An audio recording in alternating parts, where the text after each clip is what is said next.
नमस्कार, मैं हूं दीपक यादव और बजट पर लगातार कवरेज जारी है और अब रुक करते हैं 6 बजे के बुलेटिन का। मैं वित्त मंत्री निर्मला सीतारमण ने आज संसद में आम बजट पेश किया। 2024 के आम चुनाव से पहले मोदी सरकार का ये आखिरी पूर्ण बजट है। इस बजट में एक तरफ जहां एडवांस टेक्नोलॉजी से जुड़े सेक्टर पर सरकार का फोकस रहा, वहीं किसानों, युवाओं, महिलाओं और सीनियर सिटीजन के साथ नौकरी पेशा लोगों के लिए भी बजट में कुछ ना कुछ देने की कोशिश की गई। इंफ्रा और कैपेक्स के लिए मोर्चे पर सरकार ने बड़ा ऐलान किया है। ये जानने के लिए चलते हैं हमारे सहयोगी दीपक डोभाल के पास। बताइए दीपक, जो कैपेक्स है वो किस मद में कहां कितनी रकम खर्च होगी, क्या डिटेल्स है? देखिए दीपक, ये कैपेक्स जो है ना, यही आज के बजट का एक्स फैक्टर है। और एक्स फैक्टर क्यों है, हम आपको ये बताने की कोशिश करेंगे। देखिए, जैसा आपने अभी ओपनिंग रिमार्क में भी कहा कि जो मौजूदा मोदी सरकार पार्ट 2 है, उसका ये आखिरी पूर्ण बजट है और ऐसे में थोड़ा सा इलेक्टोरल सिग्नलिंग और फिस्कल प्रूडेंस दोनों दिखाना था। थोड़ा सा जो वोटर्स हैं उनको एक फील गुड भी देना है और साथ ही साथ फिस्कल प्रूडेंस यानी कि वित्तीय अनुशासन भी दिखाना था। तो एक बहुत ही बैलेंस्ड अप्रोच के साथ इस बजट को तैयार किया गया है। और हम क्यों कह रहे हैं कि आज का जो एक्स फैक्टर है वो कैपेक्स है, वो इसलिए क्योंकि कैपिटल एक्सपेंडिचर जो बढ़ाया गया है, और ऐसा वैसा नहीं बढ़ाया है, 33% बढ़ा दिया है सरकार ने कैपिटल एक्सपेंडिचर। और कोशिश ये की गई है कि ग्रोथ पर अब फोकस किया जाए। कैपिटल एक्सपेंडिचर आएगा तो स्वाभाविक रूप से रोड्स बनेंगी, इंफ्रास्ट्रक्चर डेवलप होगा, एयरपोर्ट्स बनेंगे और सरकार को विकास कार्यों में खर्च करने का एक स्कोप मिलेगा। जब इन विकास कार्यों में खर्चा होगा तो स्वाभाविक रूप से ये बाद में एक तरह से ये डिविडेंड भी देते हैं, वापस में आपको कमाई के मौके भी देते हैं सरकार को। इसलिए कहा जाता है कि जो कैपिटल एक्सपेंडिचर है वो एक ऐसा साधन होता है जिसमें सरकार अपने एसेट को डेवलप करती है, साथ ही साथ भविष्य की जो कमाई है वो भी सुनिश्चित करती है। क्या हुआ आज कैपेक्स में, फटाफट से आपको बताते हैं। जो इंपॉर्टेंट पॉइंट्स हैं उनके जरिए आपको बताते हैं कि देखिए कैसे कैपेक्स से ग्रोथ मिलेगी, कैसे इसका रिलेशन है। देखिए, पहले समझिए कि कैपिटल एक्सपेंडिचर के लिए सरकार ने 10 लाख करोड़ तय किए हैं। जैसा हमने आपको बताया कि पिछली बार के मुकाबले अगर आप देखेंगे तो ये 33% ज्यादा है। इसके अलावा 33% बढ़ोतरी करके सरकार को मिलेगा क्या? जैसे हम आपको बता रहे हैं, आप जितना ज्यादा इंफ्रास्ट्रक्चर में डेवलपमेंट में पैसा खर्च करेंगे, स्वाभाविक रूप से विकास की गतिविधियां उतनी तेज होंगी और विकास की गतिविधियां तेज होंगी तो इकोनॉमी जो है उतनी ही तेजी से रफ्तार पर, पटरी पर लौटेगी और सरपट दौड़ती रहेगी। तो इसलिए ये बढ़ोतरी हुई है। रेलवे का अगर आप देखें अलग से तो 2.5 लाख करोड़ के आसपास, 2,40,000 करोड़ के आसपास का जो आवंटन किया गया है और 2014 की तुलना में ये 10 गुना ज्यादा है। 2014 की तुलना में जो रेलवे का जो कैपिटल एक्सपेंडिचर है। इसके अलावा 50 और नए एयरपोर्ट्स और हेलीपोर्ट्स और एयरड्रम बनेंगे। आपको याद होगा सरकार ने 100 नए एयरपोर्ट्स बनाने की बात की थी, उड़ान योजना लेकर आई, लेकिन अब उसको एक और आगे चरण में ले गई है और 50 और नए एयरपोर्ट्स बनाने की बात की गई है, हेलीपोर्ट्स बनाने की बात की गई है जहां पर हेलीकॉप्टर्स उतरेंगे और एरोड्रम बनाने की बात की गई है। तो कुल मिला के ये कैपेक्स का जो पूरा रोड मैप है, ये इंफ्रास्ट्रक्चर पर हम आपको दिखा रहे हैं कैसे फोकस रहा है। कुल कैपेक्स की जो रकम है उसमें 13.7 लाख करोड़ है, वो टोटल अगर आप देखेंगे कुल कैपेक्स का सारे मदों में, और इस तरह से ये जीडीपी का करीब 4.5% हो जाता है। तो 4.5% कुल जीडीपी का कैपेक्स है। तो समझ सकते हैं आप कि सरकार का फोकस ग्रोथ पर और ग्रोथ से जुड़ी हुई एक्टिविटीज पर कितना है। इसके अलावा जो ट्रांसपोर्ट इंफ्रा प्रोजेक्ट पर अलग से 75,000 करोड़ का निवेश किया जाएगा, जो एक बार फिर से सरकार का जो ग्रोथ ओरिएंटेड जो अप्रोच रही है उसको दिखाता है। इसके अलावा अर्बन इंफ्रा फ्रंट के लिए हर साल 10,000 करोड़ रुपए दिए जाएंगे। तो ये है वो हाइलाइट्स। अब जैसा मैं आपको बता रहा था कि इससे होगा क्या, साफ तौर पर सरकार ये चाहती है कि विकास कार्यों में वो ज्यादा से ज्यादा खर्चा करे और विकास की गतिविधियों को बढ़ाकर वो इकोनॉमी को एक तरह से बूस्ट देना चाहती है। सरकार चाहती है कि अप्रत्यक्ष जो रोजगार है उसके जरिए ही जनरेट हो। सरकार ये भी चाहती है कि इंफ्रास्ट्रक्चर ग्रोथ से जो ग्रोथ की स्टोरी लिखी जा रही है उसमें और इजाफा हो।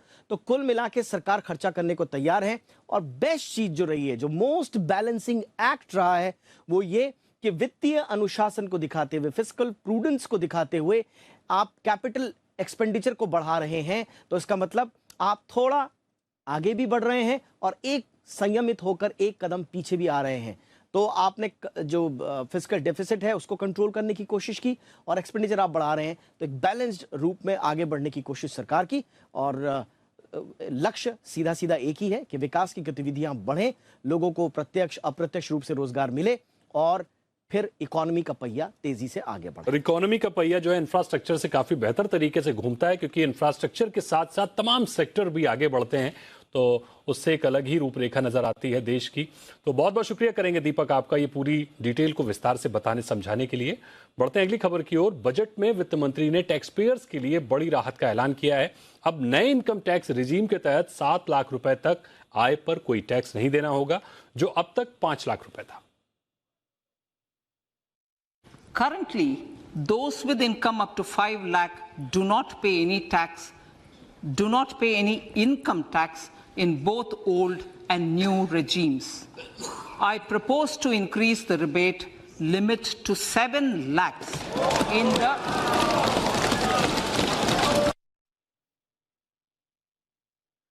वित्त मंत्री ने बजट पेश करते हुए महिलाओं के साथ साथ बुजुर्गों के लिए भी बड़ा ऐलान किया। उन्होंने कहा कि वरिष्ठ नागरिक बचत योजना की सीमा 15 लाख रुपए से बढ़ाकर 30 लाख रुपए की जाएगी।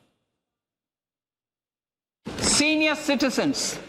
The maximum deposit limit for senior citizens savings scheme will be enhanced from 15 lakh to 30 lakhs of rupees.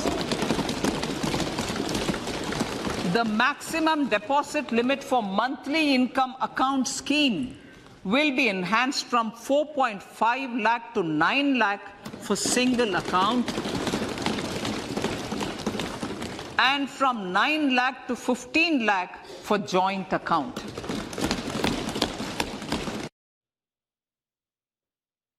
वित्त मंत्री निर्मला सीतारमण के बजट को पीएम मोदी ने उम्मीदों का बजट बताया। उन्होंने कहा कि यह गरीब, किसान और मध्यम वर्ग सभी की उम्मीदों को पूरा करने वाला है। अमृत काल का ये पहला बजट विकसित भारत के विराट संकल्प को पूरा करने के लिए एक मजबूत नींव का निर्माण करेगा।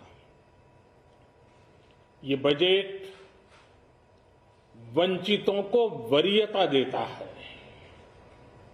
ये बजट आज की एस्पिरेशनल सोसाइटी, गांव, गरीब, किसान, मध्यम वर्ग सभी के सपनों को पूरा करेगा।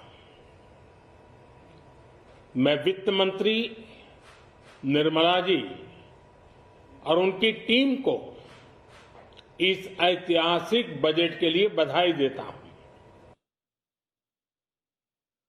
कांग्रेस अध्यक्ष मल्लिकार्जुन खड़गे ने बजट को लेकर प्रतिक्रिया दी है। खड़गे ने बजट को चुनाव से प्रभावित बताया। तो ये तो इलेक्शन स्पीच है और वो इलेक्शन स्पीच 15 दिन पहले से ही शुरू की है। बजट में सबसे ज्यादा प्राथमिकता होना चाहिए था जो आज इन्फ्लेशन बढ़ रहा है, महंगाई बढ़ रही है, उसको कंट्रोल कैसा किया जाए वो उसमें नहीं है। बजट पर केंद्रीय मंत्री हरदीप सिंह पुरी का क्या कहना है, आपको सुनाते हैं। और बजट 2023 अनाउंस हो गया है और जो रोड मैप अगले 25 साल के लिए रखा गया है उसमें ग्रोथ एक ओवरआर्चिंग थीम दिख रही है। इस बजट को और अच्छे से समझते हैं। स्पेसिफिक टू 2 सेक्टर्स जिसकी हम बात करते हैं, एनर्जी यानी पेट्रोलियम एंड नेचुरल गैस की ministry end of course housing and urban affairs. मेरे साथ इस वक्त mister Hardeep Puri, you know he is heading both these very heavy duty ministry. Sir बहुत बहुत स्वागत है, धन्यवाद आपने हमें समय दिया। 25 साल का जो एक रोड मैप आज तैयार किया, अमृत काल का पहला बजट जिसको कहा जा रहा है। पहले तो सर आप कैसे देखते हैं इस बजट को, और आप अगर ये 2 स्पेसेस के बारे में बताएं तो कितना फायदा होगा इन दोनों सेक्टर्स को? देखिए, बजट जो होता है that is a reflection of your revenue and intent on expenditure for 1 year जी। पर आप उसमें सिर्फ बजट 1 साल के लिए बनाएं और अगले साल अलग हो, वैसे नहीं। आप पूरी ग्रोथ ट्रैजेक्टरी देखें।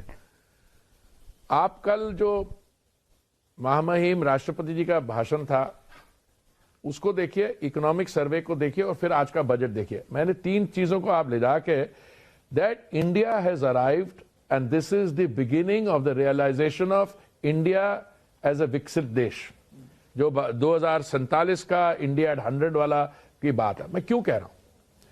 देखिए, आज के दिन आप 3.5 ट्रिलियन के आसपास की इकोनॉमी है, अगले 2-2.5 साल में 5 ट्रिलियन की इकोनॉमी हो जाएंगे, उसके बाद 10 ट्रिलियन की इकोनॉमी। पर जो ग्लोबल असेसमेंट्स हैं, अब अर्नेस्ट एंड यंग की एक स्टडी है which says that by 2040 और सो आप 26 या 27 ट्रिलियन डॉलर की इकोनॉमी आपकी होगी। आज आपका पर कैपिटा इनकम जो है 2 लाख रुपए पे है, पर ये आने वाले समय में this will rise, it will go up to $10,000 per capita. ठीक है, उसकी फाउंडेशंस जो है वो आप लेकर है। जब आपका कैपिटल एक्सपेंडिचर जो है 5 लाख करोड़ से 7.5 लाख करोड़, अगले साल 10 लाख करोड़ पे जाता है, आप ग्रीन ट्रांजिशन जो है एनर्जी के फॉसिल फ्यूल से लेके, आप फॉसिल फ्यूल्स पे आप कुछ समय तो डिपेंडेंट रहेंगी, बट इवेंचुअली आपकी ग्रीन ट्रांजिशनिंग होगी। तो आप देखिए क्या क्या हो रहा है। एथेनॉल, बायोफ्यूल्स की ब्लेंडिंग ऑलरेडी 1.4% 2014 से लेके आज आप 10.5% 10.7% तक पहुंच गए। जो आपका टारगेट था 2030 का 20% करने का, उसको आप आगे लाके 2025-26 तक इसको 20% ब्लेंडिंग करेंगे।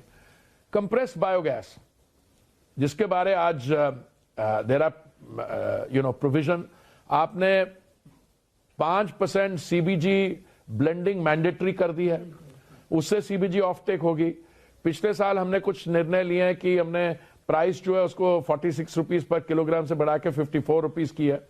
हम लोग चाह रहे थे कि जो एफओएम है, फर्टिलाइजर मैन्योर, उसको किया जाए। The honourable finance minister has said today बड़ी कैटेगोरिकली कि इसको हम एड्रेस करेंगे। तो मैं समझता हूं आप जिस तरीके से भी देखें, प्रधानमंत्री आवास योजना पे आप प्रोविजनिंग देखिए 79,000 करोड़ की, ये this is an budget which believes कि इकोनॉमिक एक्टिविटी होगी, इंफ्रास्ट्रक्चर बनेगा, कैपिटल एक्सपेंडिचर होगा, तो ऑलराउंड इकोनॉमिक एक्टिविटी होगी। और अब चलते हैं अगली खबर की ओर। एनएससी के एमडी आशीष कुमार चौहान ने इस बजट को जॉब क्रिएशन इंफ्रास्ट्रक्चर के लिए खास बताया है। सुनते हैं उन्होंने और क्या कहा। उसमें 3-4 चीज बहुत महत्वपूर्ण है कि जो इंफ्रास्ट्रक्चर के ऊपर जो बहुत भार दिया गया है कि 10 लाख करोड़ रुपए का इसमें इंतजाम किया गया है, और फिस्कल डेफिसिट उसके बावजूद 5.9% रखा गया है, जो पिछले साल के हिसाब से करीब 0.6% कम है। और अगले 2 साल में उन्होंने प्रॉमिस किया है कि 4.5% तक फिस्कल डेफिसिट को ले आएंगे। उसके बावजूद उन्होंने स्टेट्स को भी ज़्यादा पैसे दिए हैं, और सभी का जो पर्सनल इनकम टैक्स है, जो टैक्स पेयर्स हैं, उनके लिए भी उन्होंने बहुत सारी सहूलियत दी है, और टैक्स रेट्स करीब करीब सभी लोगों का कम होगा, ऐसी हमारी मान्यता है। ओवरऑल ये जो बजट है उसको जॉब क्रिएशन और इंफ्रास्ट्रक्चर के उपलक्ष्य का बजट कहेंगे।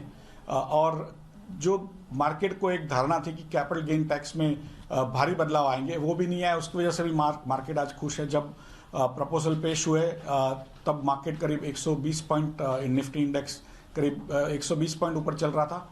अब जैसे जैसे लोग उसको पढ़ रहे हैं, बजट को, उसकी चीज़ों को देख रहे हैं, तभी उनको समझ में आ रहा है कि ये सबसे बेहतर बजट है पिछले 7-8 सालों में। और करीब करीब 260 से 270 पॉइंट ऑलरेडी निफ्टी इंडेक्स आधे घंटे में ऊपर हो चुका है, करीब डबल से ऊपर। तो मुझे लग रहा है कि ये बजट जैसे जैसे आप देखोगे वैसे आपको बेहतर लगेगा। और ओवरऑल मैं इसको 10 में से 10 अंक देता हूं। और अब बजट बोनांजा में पूछे गए 11वें घंटे के सवाल के लकी विजेताओं के नाम का ऐलान। पिछले घंटे में आज का 11वां सवाल हमने पूछा था कि ब्रीफकेस की जगह बही खाता की परंपरा किसने शुरू की।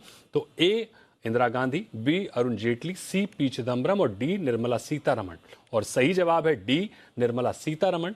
और लकी विजेता हैं 11वें सवाल के विजेता प्रियंका, राहुल जोशी और अरविंद। और आज का 12वां सवाल, किस वित्त मंत्री ने सबसे ज्यादा बार बजट पेश किया है? ए मोरारजी देसाई, बी मनमोहन सिंह, सी अरुण जेटली और डी निर्मला सीतारमण। तो जवाब देने के लिए जेडबी टाइप करें, स्पेस देकर अपना जवाब 12A, B, C या D लिखकर 57575 पर भेजें या ट्वीट करें #BudgetOnZ और #अनिल सिंघवी के साथ ट्वीट करें। और इसी के साथ इस खास पेशकश में फिलहाल इतना ही, लेकिन खबरों का सिलसिला लगातार जारी है। आप बने रहिए जी बिजनेस पर।